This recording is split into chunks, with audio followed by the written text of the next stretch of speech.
आल Sindh Malik welfare इतिहाद जो खानपुर महर में गॾिजाणी थी गुज़री। आल सिंध मलिक वेलफेयर इतिहाद खानपुर महर जे अॻवाननि जे सदारत हेठि खानपुर महर जे हिकिड़े निजी होटल में गॾिजाणी थी गुज़री। गॾिजाणी ग़ुलाम सरवर मलिक, अमजद मलिक ऐं रोशन मलिक जी सदारत हेठि थी, जॾहिं त ज़िले घुर्गी जो नायब सदर अहमद अली मलिक बि मौजूदु हुआ। जॾहिं त ॿियनि अॻवाननि में वॾेरो जान मोहम्मद मलिक, फ़तेह मोहम्मद मलिक, मोहम्मद हनीफ़ मलिक, फैज़ मोहम्मद मलिक, ख़ालिद मलिक, ज़हूर मलिक, फारूक अहमद मलिक ऐं ॿियनि सरगर्म वर्करनि शिरकत कई।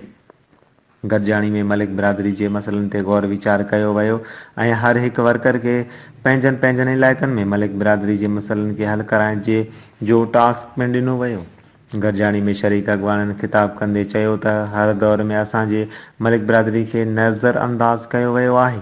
असांजी बिरादरी जा नौजवान हिन जदीद दौर में बि सख़्त तकलीफ़ुनि खे मुंहुं ॾेई रहिया आहिनि। अॻवाननि जो वधीक चवणु हो त असां पंहिंजे चेयरमैन मोहम्मद ख़ान मलिक जा थोराइता आहियूं, जंहिं हिन इतिहाद जी शुरूआति कई आहे ऐं हाणे असांजी इतिहाद सिंध जे 29 ज़िलनि में पखिड़िजी चुकी आहे। हाणे असां पंहिंजी मलिक बिरादरी सां नाइंसाफ़ी थियणु न ॾींदासीं।